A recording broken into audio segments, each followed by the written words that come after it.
everyone, welcome to my channel, Vitamin K. I know it's been some time since I have put out a video, but the other night my brain was racing with thoughts about a new video and I had to go ahead and write it down because it is really important to me and I feel like I need to get this information out, and it's the best nutritional advice that I could give anyone.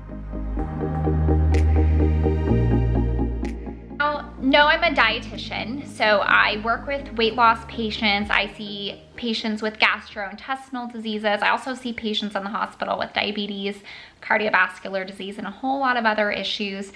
So just know that I read almost daily on nutrition. I try to keep up with the science as much as possible. Of course, nutrition is ever-changing and controversial, as I have said in multiple videos, but I think this is the best nutritional advice I could give, and I would hope that most people would agree with it. I have a lot of science to support everything that I'm going to tell you today, so if you question anything, just let me know and I'll send you an article on it, okay? So the first piece of advice I can give anyone is to eat more fiber. It sounds almost silly, like we already know that, but most people don't eat enough fiber. I think the average for the American individual is 15 grams of fiber daily. That is not enough. We recommend 25 to 35 grams of fiber, and still I think it could be even a little higher. And because I see so many patients with gastrointestinal diseases, and I've really been reading a lot on the microbiome. So in case you don't know, the microbiome is this world of bacteria in our colon. There's more bacteria in there than we have human cells. It's crazy. We're basically microbial creatures. Anyways, so if we don't feed these bacteria in our colon, they can start to eat something else. And that is the mucosa lining that is protecting our intestinal cells from the bacteria. So you can kind of think, okay, our intestinal cells, then we have this mucosa layer on top of that. And then the bacteria are kind of in the lumen, or that tube that's in our body. And this mucosa barrier does protect us from the bacteria. However, if we're not eating fiber, these bacteria can start to break down the mucosal lining in our GI tract, which can then lead to a whole bunch of issues. I don't even want to go into the extensive list, but just know that that mucosa lining is there for a reason, and it's to protect us from these bacteria. So in order to avoid the mucosa layer being broken down by these bacteria, because they need energy, they need something to live, why not feed these bacteria?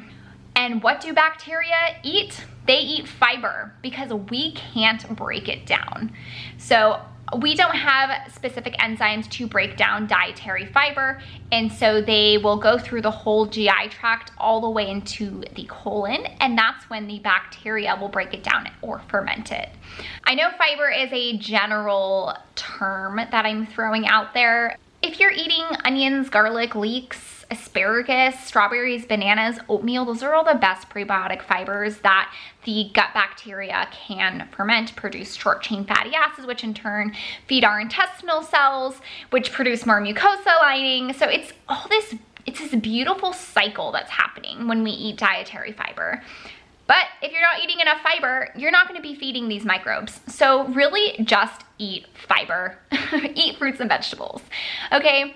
Now, the second piece of advice I can give is go towards a whole plant-based diet. Now that kind of goes along with the increasing fiber.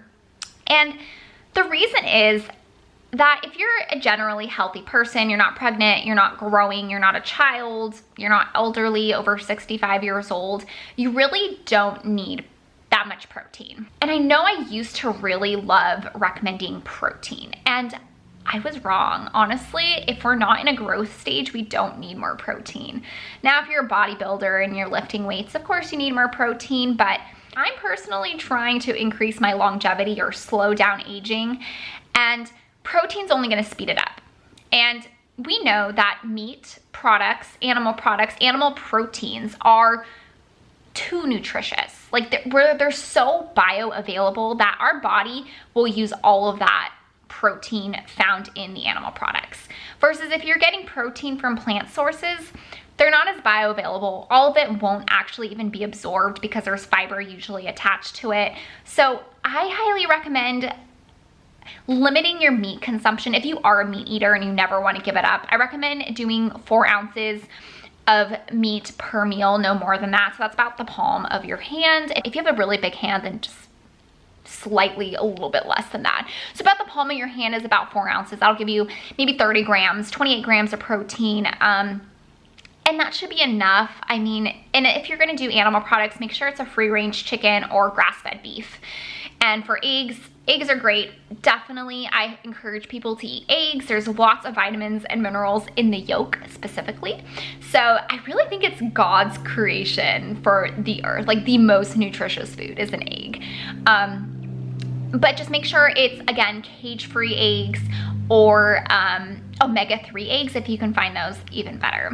Okay, and I'm not demonizing protein, but if your goal is to stay healthy, prevent cancer, cardiovascular disease, and slow down your aging process, I recommend limiting protein, okay? And getting it from your plant sources. So you can still get protein from beans and lentils and nuts and seeds. If you're a go-getter and you want to stop eating animal products, I recommend just starting to switch to fish, because fish is actually a really great source of DHA and EPA, which really we can't get anywhere else. Salmon, ahi, tuna, they are fantastic sources of this fatty acid, and also it's a great source of protein. So if you want to throw in 4 ounces of salmon a couple times a week, great. So we talked about increasing your fiber intake. We touched a little on protein intake. Now, the last thing I kind of want to talk about is timing of meals. If you know me personally or have been following my blog, you know that I love the science of fasting. It is so fascinating. I cannot believe I did not learn this in school.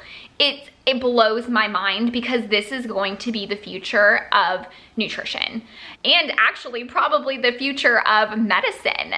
Fasting, so voluntarily abstaining from food, which is different than starvation. It's not like you don't have access to food. Timing of meals is so important. I cannot stress it enough. And this is the best, most valuable piece of nutritional advice I can give anyone.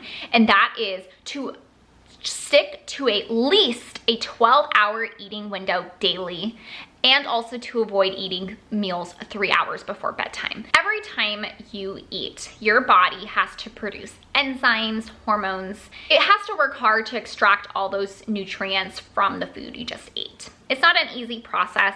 It takes energy. So why are we eating 6 meals a day? Why are we eating 3 meals and snacks in between meals and exhausting our digestive system? It does not make sense. And I am guilty of recommending 6 meals a day, especially including your protein with your snack. No, bullshit. I'm sorry. It's the worst thing you could do for your body. I don't care who you are. Maybe there are certain conditions where, yes, it is more appropriate to do 6 small meals a day. But for the general public, do not have snacks. Don't be eating small meals throughout your day. Don't be a grazer. That is not good for your body. And I'm gonna say that with confidence, because we know that anytime you eat food, your body has to produce insulin. It has to produce enzymes, and it can get exhausting. And by the time it's your last meal of the day, around 7 or 8 o'clock, your body is done. It does not want to produce any more enzymes. And we know that in science that you're actually more insulin resistant in the evening time. So I highly recommend just avoiding snacks. Have 3 structured meals a day. If you want to have 2 or 1 meal a day, that's fine too. I know this is very radical. I'm probably the most radical progressive dietitian that I know. So if you can somehow bring your eating window within 10 hours, 12 hours, and making sure you're eating at the same time every day, preferably earlier in the day, that is the best way to eat. Personally, I fast until 12 o'clock, sometimes 11:30, And I have recently, like within the last week, brought my dinner in to around 4 or 5 o'clock. I used to eat dinner around like 8, so I had a 12 to 8 hour eating window. But now that I've read one clinical trial on early time restricted eating, I am bringing that window in because we really are more insulin resistant at nighttime, and it affects your sleep as well. So I recommend eating earlier in the day. If you can stop eating around 5 o'clock, that is ideal. That is seriously the best thing you could do for yourself. So there you have it. That is the best nutritional advice I can give anyone. And remember, that is increasing your fiber intake, limiting animal product protein sources. It's okay to have every once in a while, but sometimes replacing it with beans or lentils or another plant source protein. And then finally, watch the timing of meals. Try to eat within a 12-hour eating window, and especially avoid eating late at night. Try to stop eating 3 hours before bedtime, okay? And of course, avoid sugar, avoid processed sugar, stop drinking sodas and juices. Just gotta throw that one out there because it is literally killing us. Like, I personally believe that soda and juice are almost as harmful as smoking. It is terrible for you. No one should be drinking it, and I highly, highly recommend getting that out of your diet. And my last few tips, really quick. Make sure you're drinking enough water every day, at least 65 ounces at least. If you can make it to 80 or 100 ounces a day, even better. I know you may think this next tip has nothing to do with nutrition, but it actually does. Make sure you're getting 8 hours of sleep on average. I don't care if you are getting 6 hours of sleep and you feel great when you wake up. You are increasing your risk of Alzheimer's and dementia. I'm not kidding. We know the science. Matthew Walker is a great source. He does so much research on sleep, and I cannot believe they didn't teach us this in school again. Like, even like in elementary school, like they should be teaching the kids to sleep 8 hours a day. It's insane. But if you aren't sleeping 8 hours a day, I highly recommend trying to make that a goal, a health goal, because you will become more insulin sensitive. It's gonna decrease your risk for type 2 diabetes too. So please, please make sure you're at least trying to get 8 hours of sleep every night. All right, so those are all my tips. If you have any other questions, please feel free to leave a comment below. And thank you for tuning in today. A shout out to my sister because this is her shirt and I know she's gonna notice anyways. It's really comfy. Thanks.